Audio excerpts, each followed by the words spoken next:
이 시간 하나님 말씀 로마서 말씀 우리가 함께 받겠습니다. 주보에는 지난주 말씀이 나와 있습니다. 이해해 주시기 바랍니다. 가끔 이럴 때가 있습니다. 자, 오늘은 로마서 10장 13절로 15절 말씀 우리 다 함께 일어나서 하나님의 말씀을 받겠습니다. 제가 읽겠습니다. 누구든지 주의 이름을 부르는 자는 구원을 받으리라. 그런즉 그들이 믿지 아니하는 이를 어찌 부르리요? 듣지도 못한 이를 어찌 믿으리요? 전파하는 자가 없이 어찌 들으리요? 보내심을 받지 아니하였으면 어찌 전파하리요? 기록된 바 아름답도다. 좋은 소식을 전하는 자들의 발이여 함과 같으니라. 아멘. 하늘에 계신 아버지, 겸손히 간구하오니 한없는 은혜를 우리에게 내려 주셔서 성령으로 우리의 마음과 생각을 밝히시고 주의 말씀을 깨달아 행하게 하여 주시옵소서. 예수 그리스도 이름으로 기도합니다. 아멘. 자리에 앉으시기 바랍니다.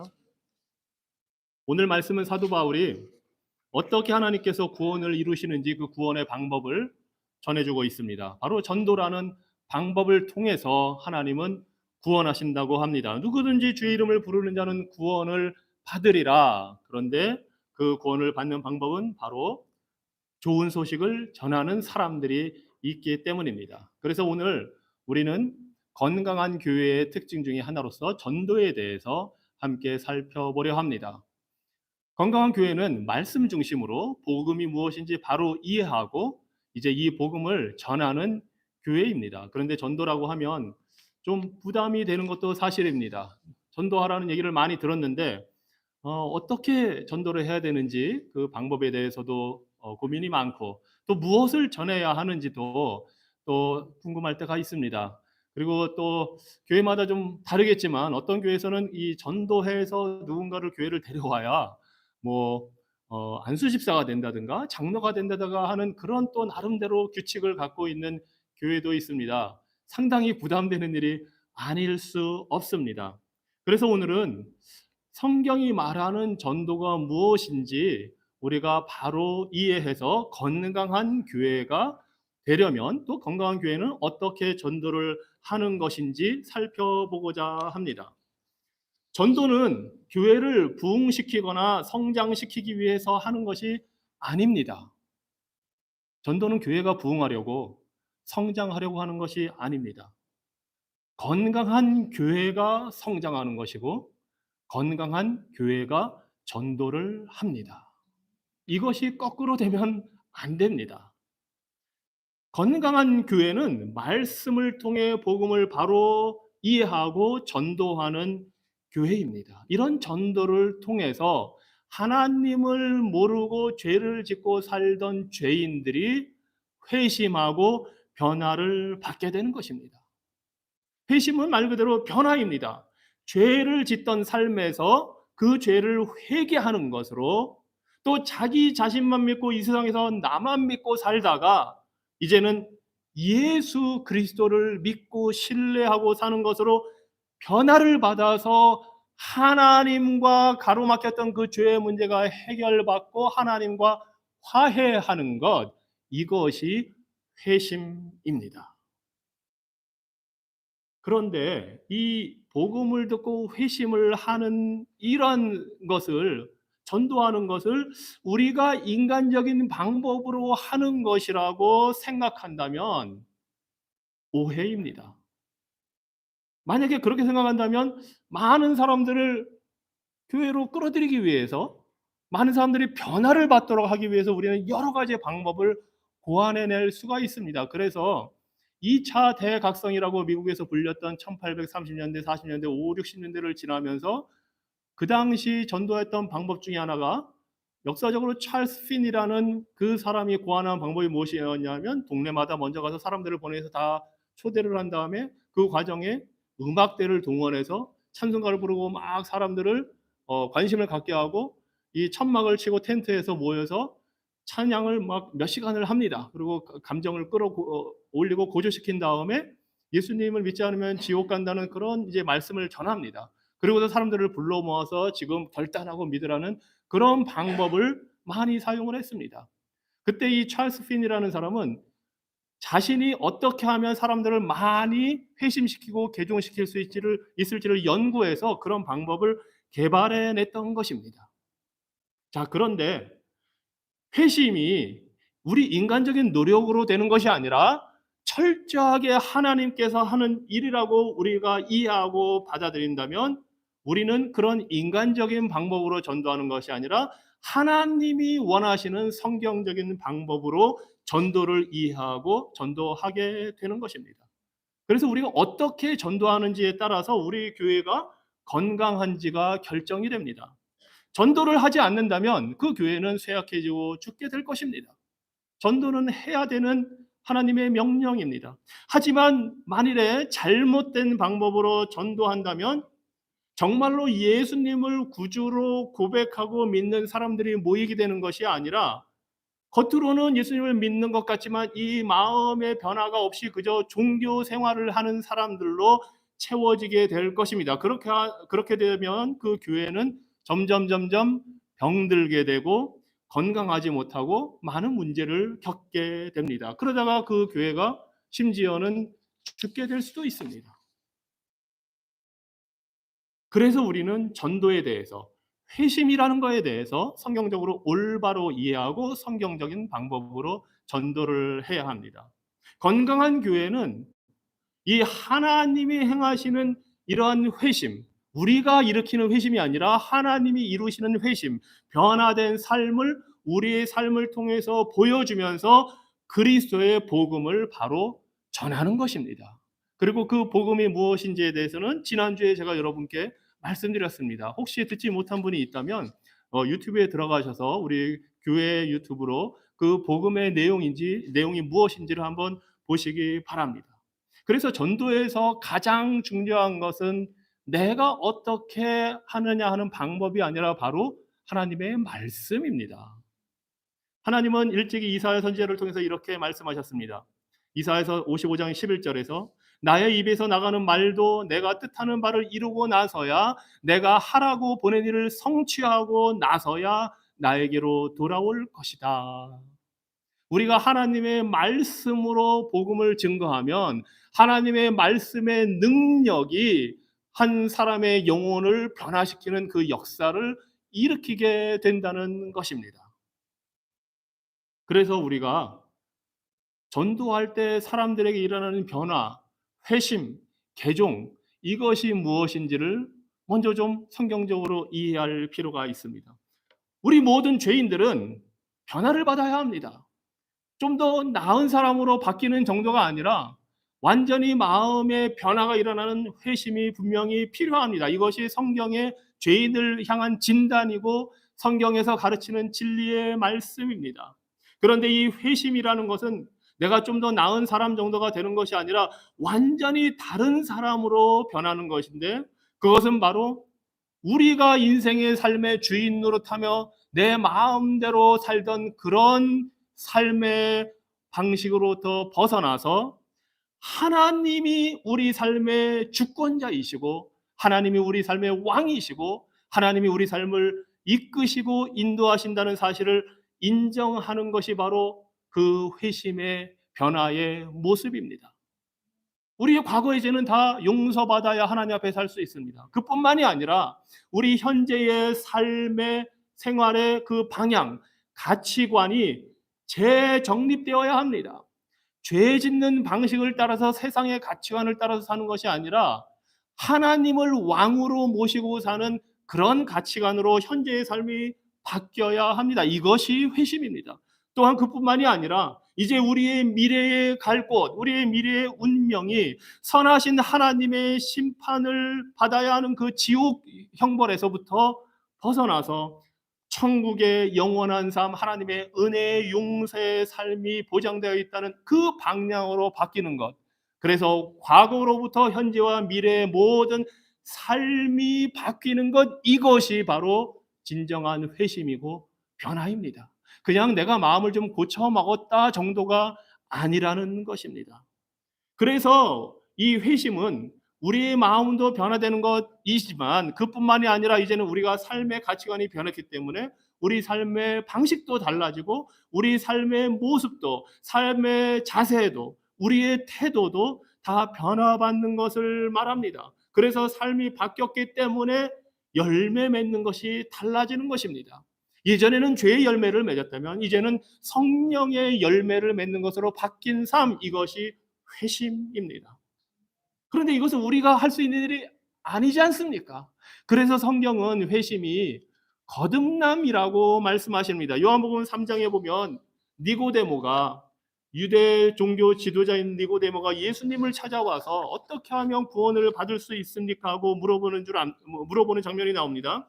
요한복음 3장에 그가 밤에 니고데모가 예수께 와서 이르되 라삐여, 우리가 당신은 하나님께로부터 오신 선생인 줄 아나이다. 하나님이 함께 하시지 아니하시면 당신이 행하시는 이 표적을 아무도 할 수 없음이니이다. 예수께서 대답하여 이르시되 진실로 진실로 내게 이르노니 사람이 거듭나지 아니하면 하나님의 나라를 볼 수 없느니라. 거듭나야 한다는 것입니다. 그런데 이 니고데모는 그 거듭난다는 의미를 잘 이해를 못했습니다.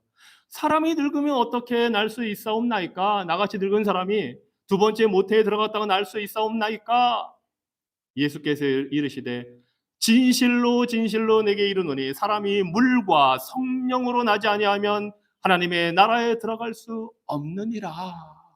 이것이 회심입니다. 거듭나는 것.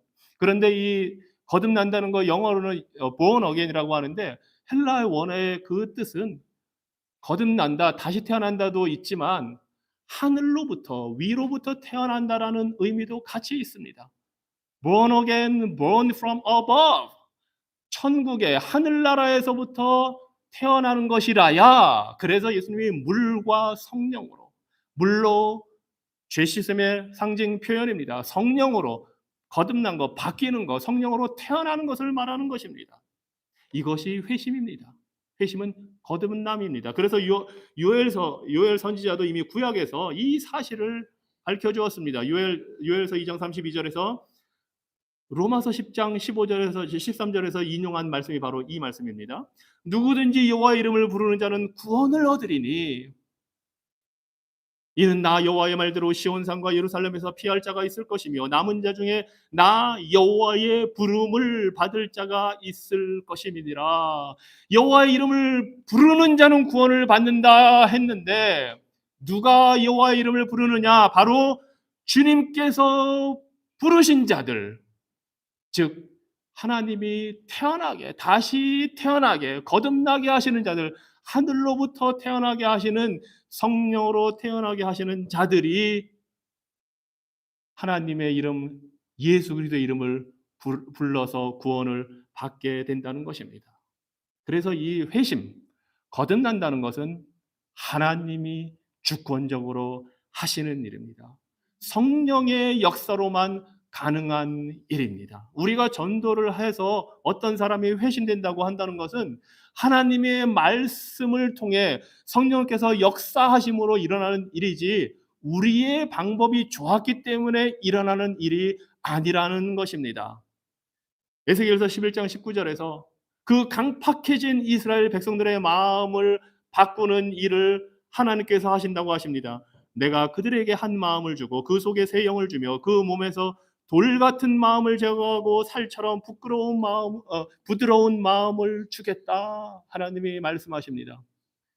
이 영적인 심장 이식 수술은 사람이 할 수 있는 것이 아닙니다. 오직 하나님만이 이 심장 이식 수술을 하실 수 있습니다. 그 하나님이 하시는 그 역사를 따라서 성경의 구원의 복음의 진리를 받아들일 때에 그런 변화가 죄인에게 일어나게 되는 것입니다. 예수님도 이렇게 말씀하셨습니다. 요한복음 6장 44절에서 나를 보내신 아버지께서 이끌지 아니하시면 아무라도 내게 올 수 없느니라. 예수님께서 2000년 전에 유대 땅에 오셨을 때 그 행하시는 기적을 보고 수많은 사람들이 예수님을 따라다녔습니다. 그런데 예수님이 말씀하십니다. 내 아버지께서, 하나님 아버지께서 이끌어 오셔야만 진정으로 내게 와서 나를 믿고 구원을 받게 된다, 지금 말씀하시는 겁니다. 수많은 사람들이 따라다녔지만 다 예수님을 거부했습니다. 대부분이. 예수님이 십자가에 못 박힐 때 그 제자들도 다 도망갔습니다. 오직 하나님이 변화를 주시고 이끄셔야만 회심이 일어나는 것입니다. 그리고 이러한 회심은 하나님이 행하시는 일이시지만 전도라는 방법을 통해서 일으키십니다. 그래서 오늘 로마서 10장 13절로 15절에 사도 바울이 이 말씀을 하는 겁니다. 누구든지 주의 이름을 부르는 자는 구원을 받으리라. 하지만 보내심을 받지 아니하였으면 어찌 전파하리요. 전해야 한다는 것입니다. 기록된 바 아름답도다 좋은 소식을 전하는 자들의 발이여. 좋은 소식 바로 복음입니다. 이 복음을 전하는 자들의 전도를 통해, 전도가 말 그대로 진리, 복음을 전파하는 것 아닙니까? 바로 이 복음을 전파하는 전도를 통해 하나님이 구원의 역사, 회심의 역사를 일으키신다는 사실입니다. 자, 우리가 회심을 이렇게 이해한다면 이제 우리가 전도란 무엇인지를 잘 알 수 있습니다. 그런데 전도에 대한 오해가 많기 때문에 도대체 전도가 우리가 이것이 전도인지 이런 것이 전도인지 여러 가지 생각을 갖고 있지만 전도가 아닌 것이 무엇인지를 먼저 살펴보면 좀 더 명확하게 전도가 무엇인지를 우리가 이해할 수 있습니다. 6가지로 전도가 이러한 것이 전도가 아니다 하는 것을 우리가 알면 전도에 대한 이해가 더 분명해질 것입니다. 첫째로, 전도는 우리의 믿음을 다른 사람에게 강요하는 것이 아닙니다. 전도는 강요하는 것이 아닙니다.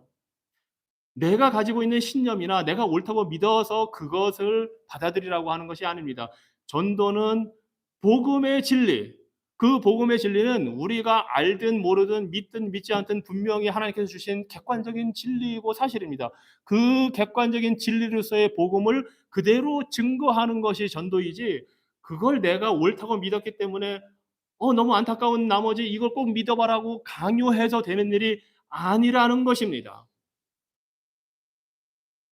복음은 내가 그것이 좋다고 생각해서 그래서 너도 받아들여라 하는 것이 아니라는 겁니다. 물론 우리는 복음을 좋아합니다. 복음을 사랑합니다. 왜냐하면 내가 그 복음으로 구원을 받았기 때문입니다. 그리고 내 주변의 사람들도 그 복음을 듣기를 원합니다. 하지만 그것을 내가 강요할 수는 없다는 사실입니다.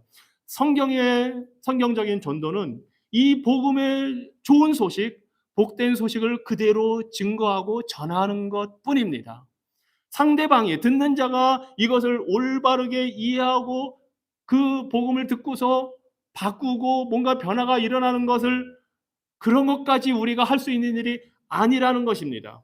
사람들이 그 복음을 듣고 반응해서 예수님을 믿으면 좋겠지만 설사 그렇지 않다 하더라도 우리는 복음을 전한 것으로서 전도를 한 것입니다. 전도의 열매가 우리가 얼마나 열정적으로 전하고 얼마나 잘 전하고 얼마나 좋은 방법을 동원해서 했는지에 따라서 그 전도의 열매가 맺히는 것이 아니라, 아까도 말씀드렸지만 전도의 열매로서의 회심은 하나님께서 역사하심으로부터 이루어지는 것이기 때문에 그것은 우리가 할 수 있는 일이 아니라는 것입니다. 그래서 사도 바울도 고린도전서 3장 5절로 7절에서 이렇게 말했습니다. 그렇다면 아볼로는 무엇이고 바울은 무엇입니까? 아볼로와 나는 여러분을 믿게 한 일꾼들이며 주님께서 우리에게 각각 맡겨주신 대로 일하였을 뿐입니다. 나는 심고 아볼로는 물을 주었습니다. 그러나 하나님께서 자라게 하셨습니다. 그러므로 심는 사람이나 물 주는 사람은 아무것도 아니요 자라게 하시는 분은 하나님이십니다. 우리는 그저 전하는 것뿐입니다. 우리가 진리의 말씀을, 복음을 듣고 그 복음을 그대로 전하면 이것이 심겨져서 자라게 하시고 열매 맺게 하시는 것은 하나님이 하시는 일입니다. 그래서 우리는 과거의 이슬람처럼 칼을 목에 대고 개종할래 아니면 죽을래 그렇게 하는 것이 아니라는 것입니다. 아무리 우리 미국이, 지금 우리가 살고 있는 미국이 기독교 국가라고 해도 헌법을 다 성경적으로 뜯어고치고 십계명을 헌법에 넣는다 해서 사람들이 예수님을 믿게 되는 것이 아니라는 것입니다. 이 사람 안의 마음의 변화는 법이나 칼이나 무력으로 강압적으로 되는 것이 아닙니다. 그렇게 되는 것처럼 보이기는 합니다. 하지만 그것은 겉으로만 그렇게 보일 뿐이지 사람의 마음이 변화되는 것은 하나님이 하셔야 되는 일이지 인간의 법으로 무력으로 되는 일이 아닙니다. 왜냐하면 죄인은 영적으로 죽었기 때문에 아무리 인간적으로 강요하고 칼로 들이대어도 그 죽은 영혼이 살아날 수가 없기 때문입니다. 그리스도인이 된다는 것, 이것은 하나님에 의해서 죄인의 삶이 변화되는 것입니다. 그래서 우리가 할 수 있는 일은 그 좋은 소식 복음을 전하고 우리 이웃을 향해서, 우리 주변에 있는 사람을 향해서 가능한 최선을 다해서 사랑의 삶을 살면서 하나님께 그들이 좀 죄를 깨닫고 돌이킬 수 있도록 기도하는 것, 이것이 바로 우리가 할 일입니다. 하나님께서 그들에게 구세주가 필요하다는 사실을 보여주시고 회개와 믿음의 은혜를 주시기를 우리는 기도해야 합니다. 하지만 우리는 죄인을 기독교인으로 만들 수가 없습니다. 전도는 본질적으로 강요하는 것이 아닙니다. 사랑으로 증거하는 것입니다. 자, 둘째로 전도는 단순히 개인적인 간증이 아닙니다. 우리는 많은 사람들이 요즘 유튜브를 통해서 간증하는 것을 듣습니다. 하지만 그 간증은 자신에게 일어난 그냥 변화를 얘기하는 것뿐이지 복음을 전하는 것하고는 거리가 있습니다. 간증이 복음 증거의 일부가 될 수는 있지만 내가 이렇게 좋은 삶으로 변화했다고 해서 다른 사람들이 그 간증을 듣고 변화되는 것이 아닙니다. 변화는 하나님의 말씀을 통해서 이루어지기 때문입니다. 하나님께서 우리 삶에 행하신 좋은 일에 대해서 얘기하는 것 좋은 일입니다. 하지만 그것이 곧 전도가 아니라는 사실을 기억하시기 바랍니다. 셋째로 전도는 사회적으로 좋은 일을 많이 하는 것, 구호 활동을 한다든가 아니면 정치적인 참여를 해서 사회를 변화시키기 위해서 정치적인 역할을 하는 것, 그것이 아니라는 사실입니다. 정당 활동하는 것 개인적으로는 할 수 있는 일입니다. 우리 모두 어느 당에 가입을 하고 그 당을 지지해서 선거도 하고 투표도 할 수 있습니다. 하지만 그것이 전도와 직접 연결되지는 않습니다. 그러한 일들은 다 예수님을 믿은 하나님 나라의 백성으로서 선한 열매를 얻기 위해서 활동을 하는 것이지 그것이 곧 전도는 아닙니다. 그래서 아무리 좋은 일을 많이 한다고 해서 그 자체가 사람들을 변화시키지는 못합니다. 오직 복음으로 개개인이, 죄인들이 예수 그리스도를 믿고 변화받아 회심해서 선한 삶을 살 때에 이 사회가 변화를 받는 것이 열매 맺는 것입니다. 넷째로 전도는 단순히 긍정적인 생각이나 긍정적인 믿음을 알려줘서 복을 받고 잘 살게 될 것이라고 물질과 성공의 복을 제시하는 것이 아닙니다. 우리가 전도할 때 예수님을 믿으면 복 받는다는 얘기를 많이 합니다. 하지만 대부분의 사람들은 그 복을 물질과 건강과 장수와 성공의 복으로 이해합니다. 그런데 성경이 말하는 참된 복은 우리의 죄로부터의 해방, 지옥 형벌로부터의 구원, 하나님 나라의 백성이 되어서 선하신 하나님과 관계 속에서 살아가는 영생의 복, 이것이 참된 복이라고 말합니다. 더군다나 예수님은 이 세상에 오셔서 말씀을 가르치실 때 이러한 건강과 부를 약속하시지 않았습니다. 아픈 것을 고쳐주셨지만 그 사람들도 다 죽었습니다. 나사로를 살려주셨지만 나사로도 죽어야만 했습니다. 그것이 하나님께서 인생을 향해 정해주신 일이 운명이기 때문입니다. 예수님은 오히려 오셔서 예수님을 믿을 때 어떤 일을 겪어야 하는지를 보여주셨습니다. 요한복음 12장 20절에서 내가 너희에게 종이 주인보다 더 크지 못한다는 말을 기억하라. 사람들이 나를 박해하였은즉 너희도 박해할 것이요 내 말을 지켰은즉 너희 말도 지킬 것이라. 오히려 환난과 핍박과 고난을 예수님이 말씀하셨습니다. 십자가를 지고 나를 따라오라 하셨습니다. 그래서 단지 예수님을 믿으면 좋은 일이 있을 거라고만, 이 세상에서 어떤 좋은 긍정적인 일이 있을 것이라고 말한다면 그것은 성경적인 전도가 아닙니다. 오히려 우리 죄인들에게 필요한 것은 영원한 건강과 영원한 부와 행복입니다. 그것은 바로 예수 그리스도를 믿음으로 얻게 되는 하늘나라의 복입니다. 그리고 또한 다섯째로 전도는 논쟁한다든지 변증하는 것과는 다릅니다. 물론 어떤 사람들은 지적인 호기심에서 삼위일체에 대해서 묻기도 합니다. 하나님이 정말 이 세상을 창조하셨는지에 대해서 묻기도 합니다. 예수님이 부활한 것이 사실인지 묻기도 합니다. 그런 것을 대답해 줄 수도 있습니다. 하지만 그런 이야기를 하는 것이 곧 전도는 아닙니다. 전도의 한 부분일 수는 있습니다. 그것으로부터 시작해서 복음을 제시하고 증거할 수는 있습니다. 하지만 복음을 전하지 않고도 하나님이 이 세상을 만드셨다는 사실을 아주 훌륭하게 잘 입증해 보일 수는 있습니다. 그것이 지적인 호기심을 만족시켜 줄 수는 있지만 그것이 복음의 전부가 아니라는 사실입니다. 여섯 번째로, 어쩌면 이것이 가장 중요할지도 모르겠습니다. 전도를 전도의 결과와 혼동해서는 안 됩니다. 오늘날 많은 교회가 성장에 초점을 맞추고 있습니다. 하지만 급하게 급속하게 성장하는 것이 반드시 좋은 것만은 아니고 때때로 그것이 진정한 성장도 아닐 때가 있습니다. 성경적인 전도는 결과를 보고서 얼마나 많은 사람이 회심하고 믿었느냐에 따라 결정되는 것이 아니라 그 전한 내용의 말씀이 얼마나 성경적이고 복음에 충실했는가라는 것입니다. 100명이 듣고 왔다고 해서 건강하고 좋은 교회, 좋은 전도가 아니라 말씀을 그대로 잘 전했느냐가 중요하다는 사실입니다.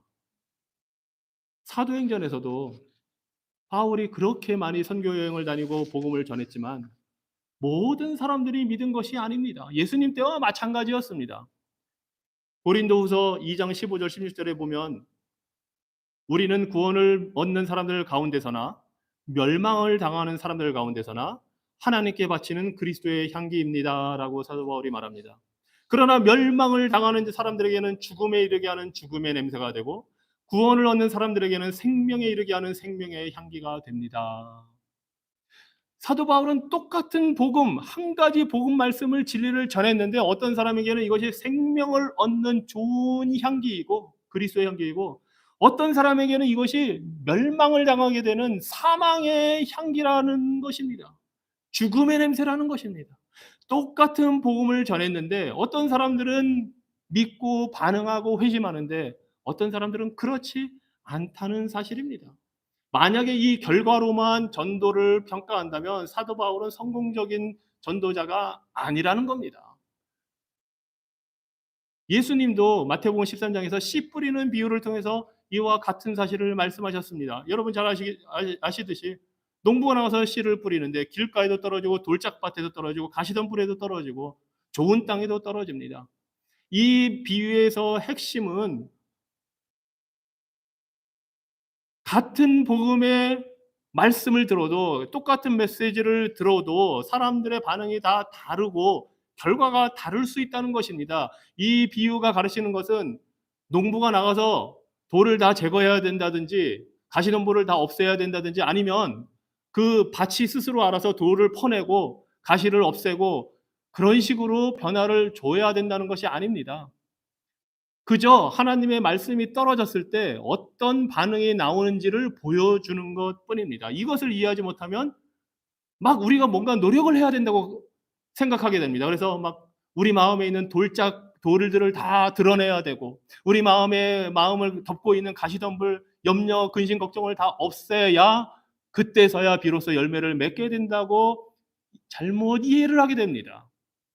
그래서 잘못된 열심을 가지고 노력을 합니다. 그런데 이 비유에서 예수님은 농부가 그런 일을 안 했다고 책망하지도 않았고 거기 있는 밭들이 그런 일들을 안 했다고 하지도 않았습니다. 그저 말씀이 들어갔을 때 좋은 땅이 열매를 맺는다는 것을 보여주셨습니다. 이 사실을 이해하지 못하면 우리는 사람들의 마음을 얻으려고 갖가지 노력을 많이 할 수가 있습니다. 좋은 일을 해줘야 될 것 같고 그 사람이 원하는 걸 해줘야 될 것 같고 때로는 그 사람들의 마음을 조종하기도 하려고 이게 나쁜 의도에서가 아니라 좋은 의도이지만 그렇게 잘못된 이해로부터 잘못된 일들을 할 수가 있다는 것입니다.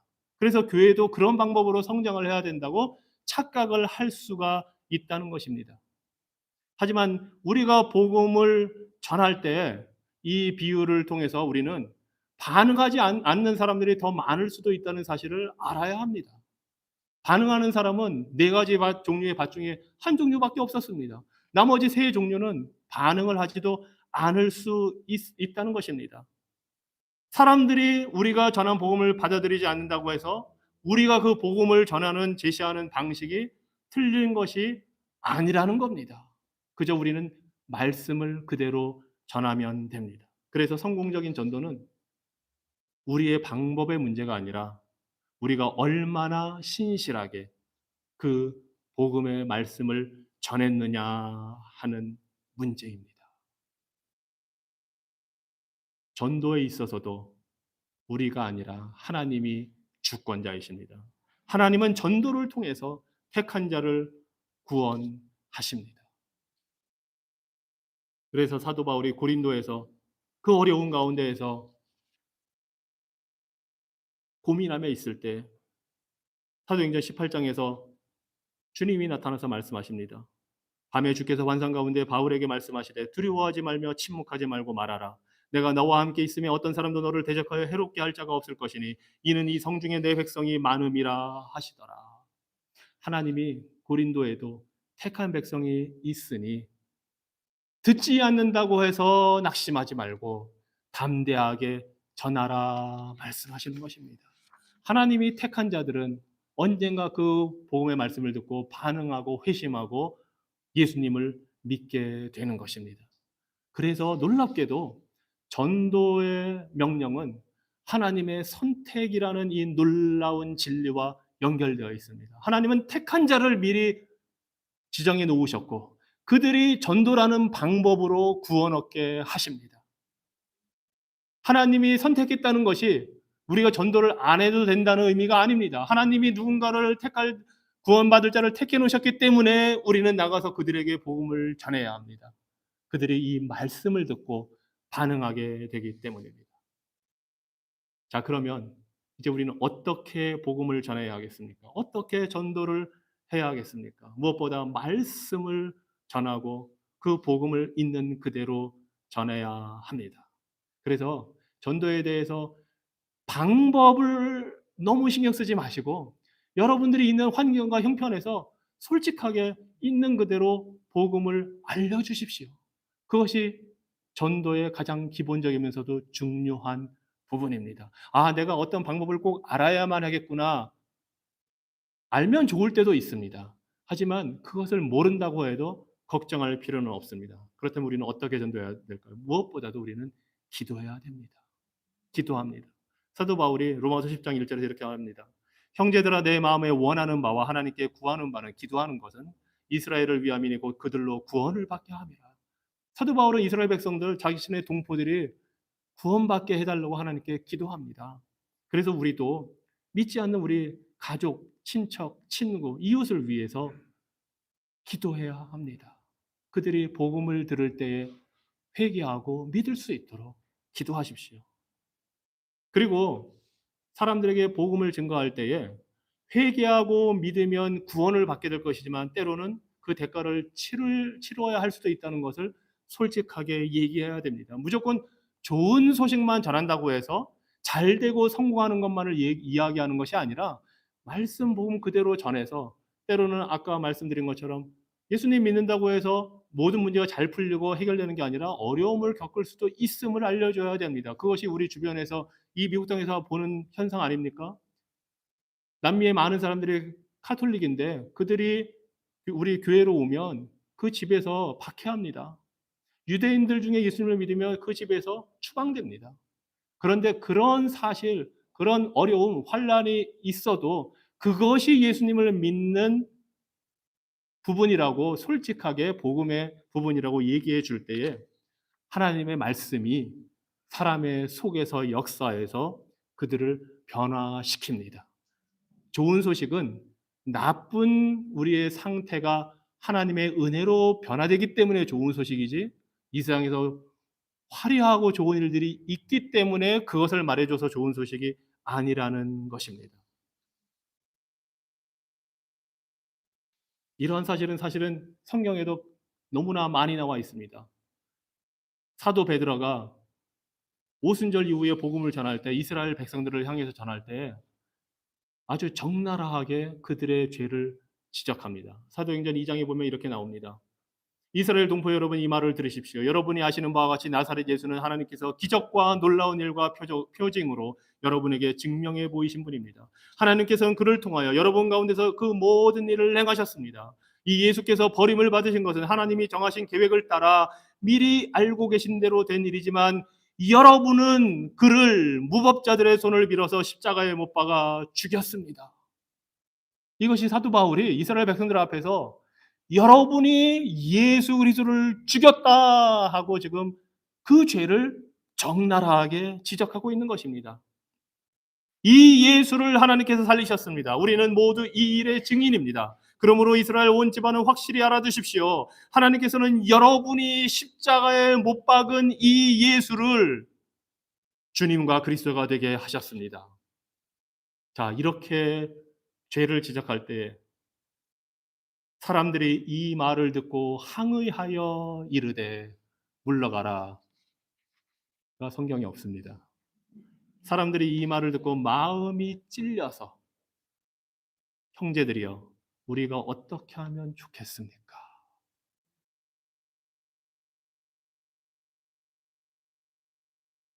회개하십시오. 그리고 여러분 각 사람은 예수 그리스도의 이름으로 세례를 받고 죄 용서를 받으십시오. 그러면 성령을 선물로 받을 것입니다.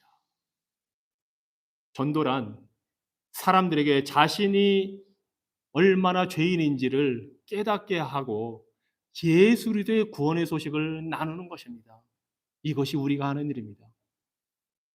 좋은 의사라면 암이 있을 때 암이라고 얘기를 해주고 치료 방법을 제시해야 좋은 의사지, 암이 아니라고 말한다면, 듣기 좋으라고 그런 거짓말을 한다면 좋은 의사가 될 수가 없는 거 아닙니까? 우리가 복음을 전하는 것도 마찬가지입니다. 자, 이렇게 복음을 전했으면 무엇보다도 지금 이 순간 이 복음을 듣고 결단하라고 얘기해야 됩니다. 왜냐하면 우리는 언제 어떤 일을 당해서 언제 죽을지 모르기 때문입니다. 그래서 히브리서 4장에서도 시편을 인용해서 이렇게 말씀합니다. 오늘 너희가 그의 음성을 듣거든 마음을 강팍하게 하지 말라.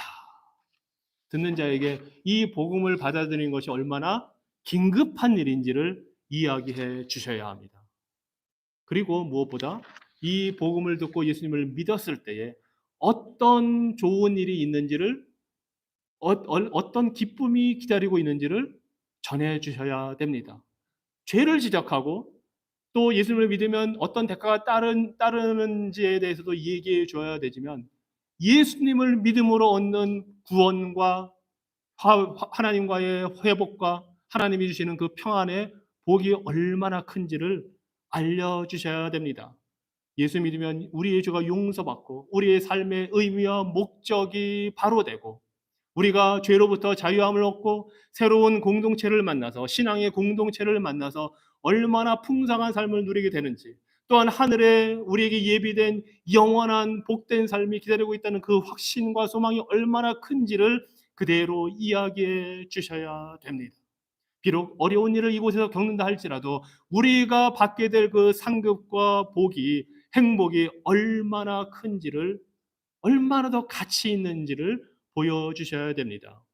마가복음 10장에서 예수님이 말씀하십니다. 29절로 30절에 내가 진정으로 너희에게 말한다. 나를 위하여 또 복음을 위하여 집이나 형제나 자매나 어머니나 아버지나 자녀나 논밭을 버린 사람은 우리가 치러야 될 대가, 희생을 말하고 있습니다. 예수님이 지금 이 세상에서는 박해도 받겠지만 집과 형제와 자매와 어머니와 자녀와 논밭을 100배나 받을 것이고 오는 세상에서는 영원한 생명을 받을 것입니다. 비록 예수님 믿는다고 유대인이 그 가정에서는 추방을 당해도 이곳에 와서 우리와 함께 한 형제자매 되고 하나님의 가정이 되면 더 많은 가족을 얻게 되는 것입니다. 더 많은 관계를 얻게 되는 것입니다. 그리고 영생의 복을 받게 된다는 것입니다. 자, 이렇게 복음을 전할 때에 성경 말씀을 사용하시기 바랍니다. 내가 개인적으로 이해하는 바대로 얘기해도 좋지만 무엇보다 말씀이 역사를 하시기 때문에 성경 말씀 중요한 구절들을 찾아서 외우시고, 가능하면 그 말씀대로 요한복음 3장 16절 얼마나 좋습니까? 그 말씀 그대로 전해 주시기 바랍니다. 하나님의 말씀이 구원을 일으킵니다. 사도행전 8장에 보면은 빌립이 에디오피아에서는 관리에게 복음을 전하는 일이 나옵니다. 이때 이 에디오피아에서 온 관리는 이사야서 말씀을 읽고 있었습니다. 구약 성경. 그 당시에는 구약 성경밖에 없었습니다. 그 구약 성경을 읽었는데 이해를 못하니까 빌립이 가서 구약 성경을 가지고 예수님을 설명해 줍니다. 여러분, 구약이든 신약이든 모두 예수 그리스도에 관한 말씀입니다. 그 성경 말씀을 가지고 복음을 전하시기 바랍니다. 그리고 그 복음을 전한 대로 우리가 살기 위해 노력해야 됩니다. 우리의 삶이 복음에 합당한 삶, 그것을 뒷받침하는 삶이 되어야 우리가 전할 때 사람들이 우리의 말을 듣게 됩니다. 복음 말씀에 맞지 않게 이중적인 위선적인 삶을 산다면 누구도 우리를 들으려 하지 않을 것입니다. 우리가 완벽하게 할 수는 없습니다. 하지만 그렇게 살기 위해 노력하는 모습을 볼 때 그 솔직한 모습 속에서 오히려 사람들이 희망을 갖게 됩니다. 아, 완벽하지 않아도 예수님을 믿을 수 있구나. 저렇게 노력하는 모습이 더 아름답구나 하는 것을 알게 됩니다. 그래서 우리는 하나님의 복음을 전할 때마다 그 복음대로 살기 위해 노력하면 하나님이 말씀을 통해 역사하실 뿐만 아니라 우리의 삶을 통해서도 영광을 받으십니다. 새 계명을 너희에게 주노니 서로 사랑하라. 내가 너희를 사랑한 것 같이 너희도 서로 사랑하라. 너희가 서로 사랑하면 이로써 모든 사람이 너희가 내 제자인 줄 알리라 하신 말씀대로 우리가 이렇게 살기 위해 노력하면 안 믿는 사람들도 우리를 보고 아, 그들이 전하는 말씀 복음이라는 것이 믿을만 하겠구나 알게 된다는 것입니다. 이 정도 들으셨으면 전도를 해야겠다는 생각이 불끈불끈 솟아나실 줄로 알겠습니다. 그래서 어디에 가서든지 전하시기 바랍니다.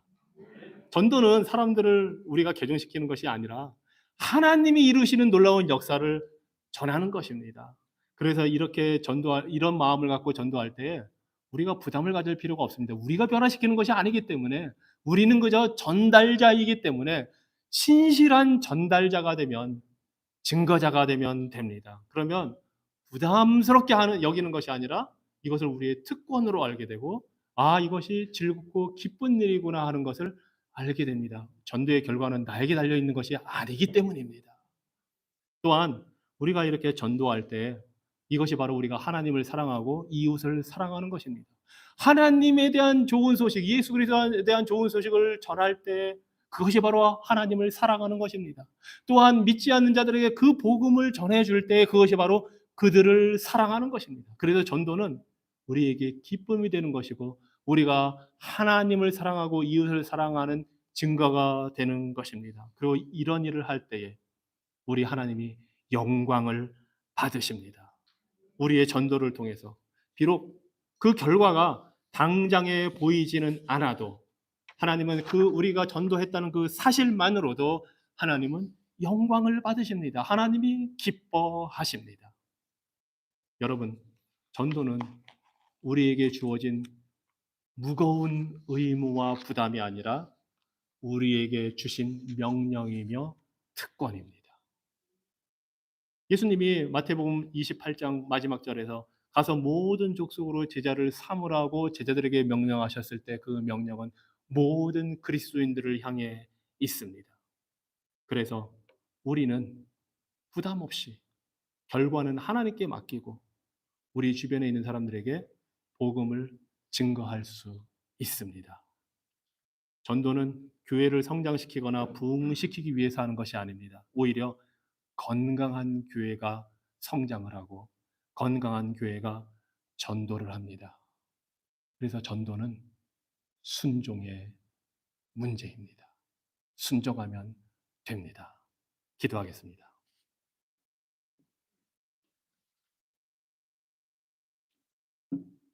놀라운 지혜의 하나님, 하나님께서 죄인을 구원하시는 그 방법이 전도라는 이 일을 통해서 행하신다는 사실을 우리가 알았습니다.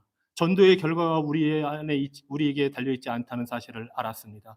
회심이 우리의 방법으로 되는 것이 아님을 알았습니다. 주님, 우리가 신실하게 예수 그리스도의 복음을 증거할 때에 하나님께서 그 말씀을 통해 성령으로 역사하셔서 죄인을 구원하시는 일을 이루심을 우리가 믿습니다.